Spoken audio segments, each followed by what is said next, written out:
particular place where the liberation army was moving. The revolution army was moving, and then their carriage got stuck in the carriage wheels horse carriage, and the wheels got stuck in the mud. And what happens? There was a number of soldiers. They were trying to pull up or push the cart up from the mire, and there was the officer who was standing there giving orders, spitting orders from his to his soldiers. And one gentleman passed by in civilian clothes, and he looked at what was happening. Exactly the same thing as what Hercules did, so to say. And he said, "Why are you standing like this? Your men, your soldiers, your comrades, they are pushing. Why don't you go and help?" And then he answered him, "I am the colonel." So he cannot do anything. But the man, the civilian, went out and helped the soldiers to roll up the wheel out of the mud. And then after that, he came back and told the colonel, "Look, when you are in trouble like this anymore, please cross your commander-in-chief, and I will come to help you. I will come to help you." He was the commander-in-chief who was there, George Washington. That's a story written about, almost the same as the mythical story that we heard from the ancient Greek philosophy. I have a story to tell you later on about how we can apply this to ourselves. Today we hear in the gospel passage that we just now heard three things. Jesus is approached by two of his disciples, James and John, who were very close to him. James, John, and Peter were the ones who went up to the mountain when Jesus was transfigured. And James, John, and all these three were always with him. So the two of them, except Peter, goes and asks, "We want a seat in your kingdom on the right and on the left." To be seated in the right-hand side and the left-hand side of the king is a very powerful position. So they looked for power. And then Jesus says, "Ask them, can you drink the cup that I am drinking?" The second thing he says is, "Can you be baptized with the baptism that I am going to be baptized?" And the third thing he says, "You should be the servant, the slave, to become a master." Three things we have in the gospel of today, very applicable with what we heard, the two stories that we heard. What is the baptism that Jesus is talking about? Jesus was baptized already by John the Baptist before he started his ministry. So the baptism he was talking about is the baptism on the cross. In fact, that is the baptism. And whenever we baptize a child, we also refer to that cross, the death of Jesus on the cross, with which we are baptized, in which we die and rise with Christ. The second cup is the cup of bitterness. The second thing. Jesus prays in the Garden of Gethsemane saying, "If it is your will, let this cup pass from me. But not my will, but your will be done." He prays like that. So Jesus is referring to that cup. Perhaps Jesus himself was surprised that James and John said, "Yes, we can drink and we can be baptized." It looks like that, but Jesus finally tells them, "Yes, you will do all that." But then comes the third point of leadership. Who has to be a leader among you? So these three things, these 3 points are linked together. The one who wants to be a leader in a community should be, first of all, ready to drink that bitter cup for the sake of the community. That is why Jesus went up to the cross, took his death, his life on the cross in Calvary. He gave it up himself, not He voluntarily did that. Nobody actually compelled him. He could have escaped. He could have just walked away to the other side where Bethany was there, where his friends Lazarus, Mary and Martha were. It was only a walking distance of 2 miles from the Garden of Gethsemane. But rather he chose to go to the cross, to drink that bitter cup that his Father had given. So you want to be of service to anybody in this world, to your family, to your friends, and to anybody. You must be ready to sacrifice. Leadership without sacrifice is selfishness. Leadership without counting the cost of having to give up our own selves is a leadership that is vain leadership. It's only for self-glory. So that is why Jesus links these things together. Leadership without suffering. Leadership without sacrifice. Leadership without giving up oneself is no leadership. That's what Jesus is talking in this gospel passage that we heard. I remember listening to one of the speeches of Pranab Mukherjee on the 26th of January, the Republic Day. He was addressing the nation. At a time there was some crisis that was going on. And he said these words: when authority becomes authoritarian, there is no democracy. Exactly these words, I heard this and I immediately noted down. It's a beautiful phrase. When authority becomes authoritarian, there is no democracy. That same way, Jesus says, when authority becomes not servantship, the servant leadership that Jesus is talking about, then it becomes selfishness. You are not serving anybody. Anyone among us who wants to be a leader first should show how self-sacrificing he is, how he is ready to be at the service of others, how he is willing to spend his time, resources and everything for others. Time, treasure and talent for others. That is an important part of leadership. If that is not there, you are only looking for your own name and your own fame, then that is not authority. Rather, it is power. We are looking for power. And when we look for power, we must remember power corrupts. And absolute power corrupts absolutely. We can hear that, we can see that happening not only in the secular world, we can also see that happening within this community of believers.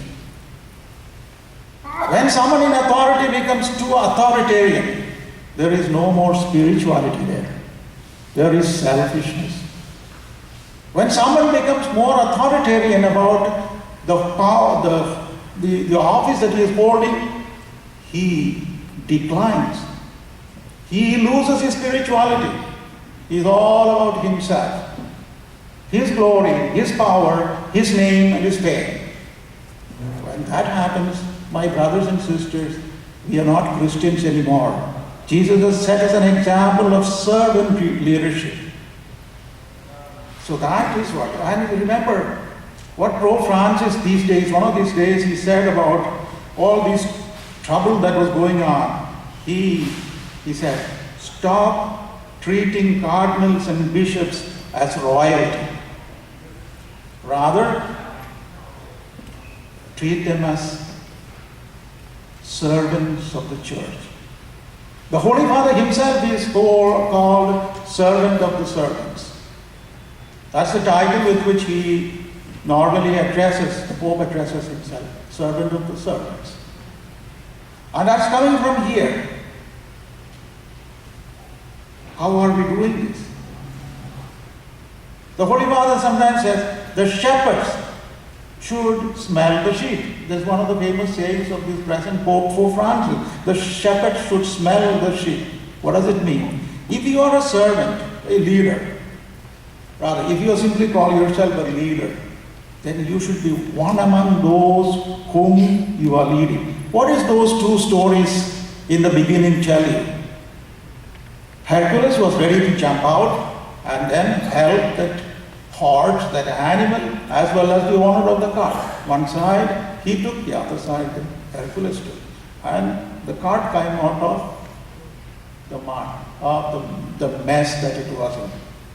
Same with George Washington. And he says, when next time you don't have enough men and you're in trouble, call your commander-in-chief and I will come. Only then that colonel realized that it was the commander-in-chief himself was standing there. I give you a modern version of this. You know, I came to United States about 14 years ago. And as soon as I came there, one of the Malayali families, he's a doctor and his wife who used to be a nursing tutor, and they are very well off, nice. They're from Pali side. They came to pick me up. I just heard from somebody that there's a new Indian priest there.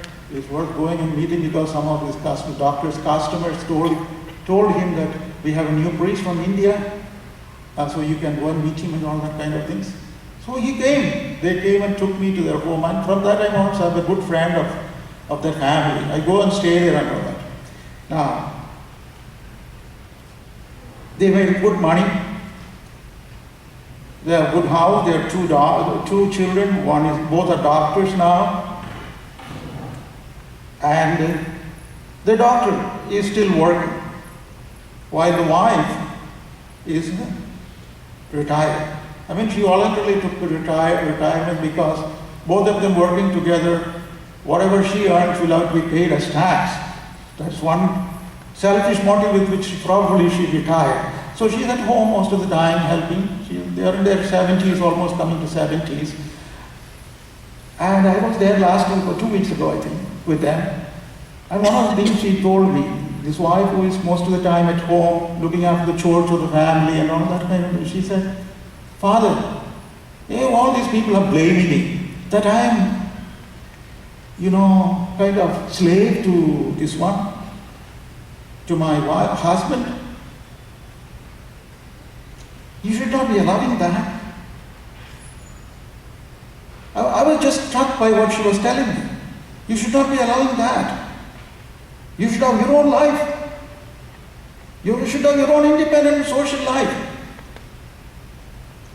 Probably some of her own colleagues were talking that. I just simply listened and finally said, then I told them, well, we worked for so many years together.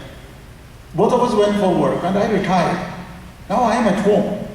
But my husband even now gets up early in the morning, goes to work at 7 o'clock, comes back at 6 o'clock in the evening. And when he comes back, should he come and cook his meal?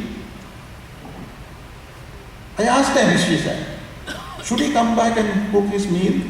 Or when he goes early in the morning to his workplace, his own practice, of course, should he cook his breakfast and go himself? Can I not be doing that? What does that mean? Then she told them, it seems, I take it as my personal sacrifice. I am still able to do so much service to him. He is working for us, for the family. Why can't I do that much? I take it as a spiritual. I become a slave, they may call it. One of the words they used, it seems, his colleagues who used was that you were like a slave to him. But remember the words that we heard today's gospel. Whoever wishes to be great among you will be your servant. Whoever wishes to be first among you will be the slave of all. Exactly that word. And then I realized that she had much spirituality in her. She goes to Mass every day now, comes back home, watches some of these channels which are EWTN and other favorite channels which she has. But the service that she is doing in the house is a wonderful service.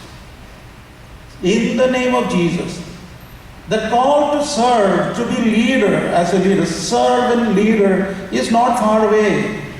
It's not only for the bishops and the priests and all those people. It is for everyone, every Christian like you and me. You in your family can do that. Maybe a dad one day hurts his child by perhaps scolding. How does the servant leadership there work? You know, we all get hurt from our parents because when they talk to you, sometimes rough and tough, because they want us to do something. But those parents should be able to say, well, go and sit down after the conversation is over. Sit by the son or daughter. Son, I didn't mean to hurt you. Then you are with the served.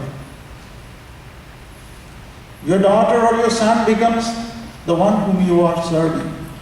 You sit by and you get the smell of the sheep. One who serves has to become part of those who are served. Now I conclude this story with another little incident from the same family. I still remember I was there for the wedding. I blessed the wedding of the daughter of this doctor and his wife, and the daughter's name I don't reveal right now. And wedding was very good, wonderful wedding nicely in a hotel. Everything was arranged. Afterwards, the bride was going with the bridegroom to the bridegroom's house. Of course, the bridegroom is a Filipino guy. And I remember what this doctor told the daughter. If you are any time in trouble, this is what he said exactly. If you are any time in trouble, remember, we are here. Remember, we are here. That's all. What does that mean to you, that advice? Remember, we are here.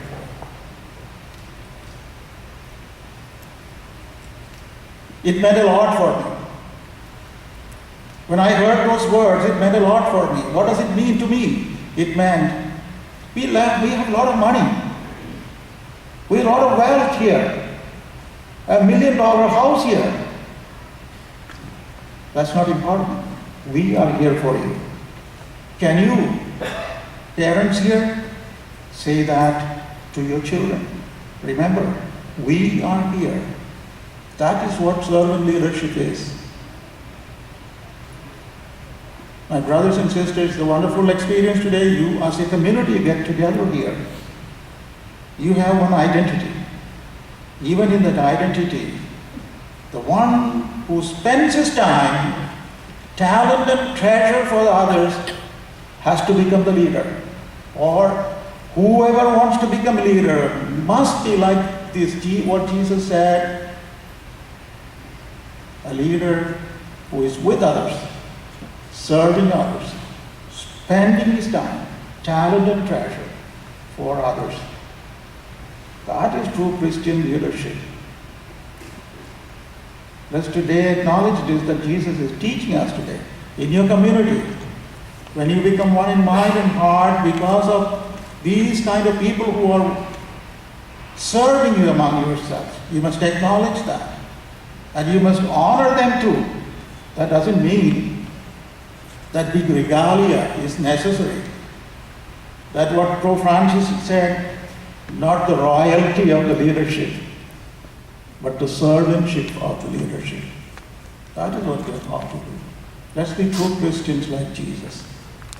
True leaders, the servant leaders, in our homes, in our communities.